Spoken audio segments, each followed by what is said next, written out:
to recap week 6 next on Fantasy Football Today in 5. Welcome to FFT in 5. I'm Chris Towers. I'm here with Adam Azer, and we are recapping week 6. And unfortunately, Adam, we got a lot of injuries to talk about. We had 4 different starting quarterbacks leave games with what looked like, at least 3 of them looked like they could be fairly serious injuries. Trevor Lawrence left that game late with a knee injury. I don't know if that one was serious because it was like 2 minutes left in the game and CJ Beathard just came in to kneel on the ball. So hopefully that one's not too serious, but Justin Fields has a dislocated thumb. He's going to have an MRI. X-rays came back negative. He tried to play through it, couldn't grip the ball. That's a concern moving forward. Ryan Tannehill left with an ankle injury. Remember, he missed a couple of games with an ankle injury last season. He had 2 different ankle injuries on the same ankle. And Jimmy Garoppolo has a back injury. We saw Brian Hoyer take over for him. Now, in Tannehill's case, Malik Willis actually would be fairly interesting for fantasy if he got the opportunity, assuming he's taken a step forward from the fairly disastrous performance that we saw last year when he started 3 games and didn't throw for 100 yards in any of them. But Titans are on a bye in week 7. So Tannehill will have an extra week to get ready. But yeah, none of these are super impactful except for Justin Fields, obviously. And we wouldn't have any interest in Tyson Bagent as his backup next week, right? No. I think really what you're talking about is the impact it's going to have on the wide receivers, and I don't think it's good for any of them. Yep. It's terrible for Hopkins, I think. I don't think it's good for DJ Moore. It's nice that he had about 50 yards today, but let's hope for the best here. I think the best situation for wide receivers would be with the Raiders. Yes. And Hoyer just being able to do a representative job and maybe getting the ball to Devontae Adams a little bit more. Yeah, I think Devontae Adams isn't 100% healthy. He said that last week after the game. He's been very unimpactful the last 2 games, dealing with that shoulder injury. I do think that's slowing him down, but it's been great for Jacoby Myers, who has been the number 1 target the last 2 weeks. The other big injuries, 49ers, Christian McCaffrey left with an oblique injury. I don't know if you were watching the game. He tried to play through it. Got 1 snap, it got called back on holding, and he just couldn't play.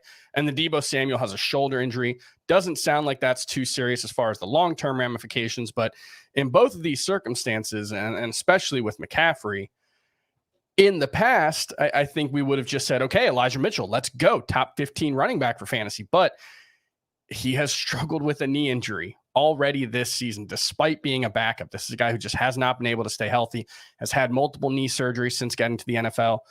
If you're looking at the waiver wire, he's 56% rostered. I think Jordan Mason is 7%. If both are available, who would you prioritize for week 7?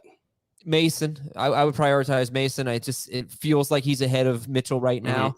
I think you'll probably get some type of reporting or some type of quote about this. They have Minnesota, which is, I think, a good run defense, but it doesn't really matter. It's a 49ers running back. You want to take a shot on this, but I think you're talking about 2 guys who are probably looking at 12 to 15 carries for one of them and maybe 1 to 2 catches. I think Mason has 1 catch in his career.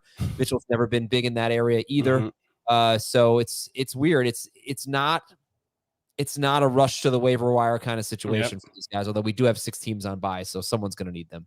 Yeah, it's a weird week because we had all these injuries, and we have also David Montgomery, who left with a rib injury. X-rays came back negative, but we'll see what that looks like moving forward, because as we saw last week with T. Higgins, you could miss time without it necessarily being a long-term injury. So that's something to watch. Obviously, Jahmyr Gibbs dealing with a hamstring injury. He was inactive this week.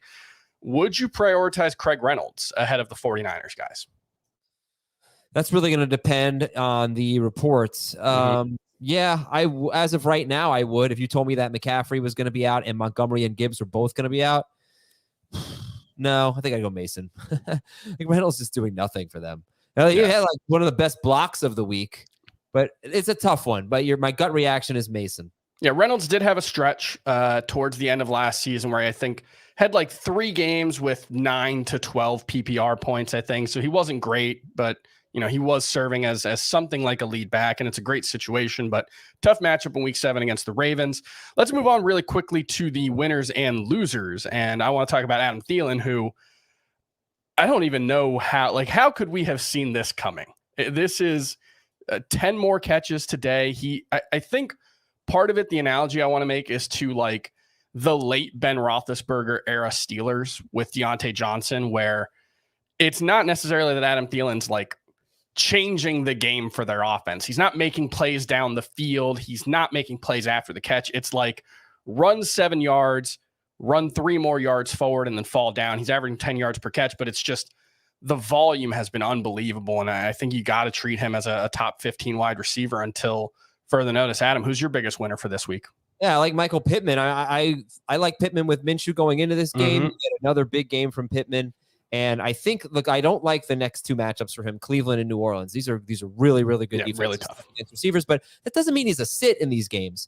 But I just think overall, especially after you get past those next 2 matchups, Michael Pittman is a start. You know, he might be a top 20 wide receiver, might have his best year for fantasy. And I think he's just going to be Gardner Minshew's guy and a lot of Michael Pittman for that offense. Yeah, I think that's all fair. And the thing is that this offense is just playing at such a fast pace. I think it's 75 plays on offense today. So that's a really good sign moving forward, even without Anthony Richardson. We'll move on to the losers real quick. And Joe Burrow got off to a pretty decent start, ended up with a decent fantasy game. I think he was a top 12 quarterback this week. The bar was really low this week at quarterback, but I just still not pushing the ball down the field. Even when things are going well for this offense, it's all short, quick, 3-step drop, get it out. They can't do anything down the field. I think he's still a low-end QB1, but I don't see him being the elite guy we hoped he would be, at least right now. Who's your biggest loser for this week? It's Dameon Pierce. 63% started this week, comes into a bye week next week, but then after that, Carolina's such a good matchup, but even still, I mean, they want to get him going. That's the only thing that gives me hope. But he's basically alternating series with Devin Singletary this week. He gets nothing in the passing game. He's touchdown or bust. He's like a worse version of Brian Robinson that you drafted 5 rounds earlier than Brian Robinson. He's a bust this year. All right, that's going to do it for FFT and 5. We'll be back tomorrow with a more in-depth look at the waiver wire. We'll see you then.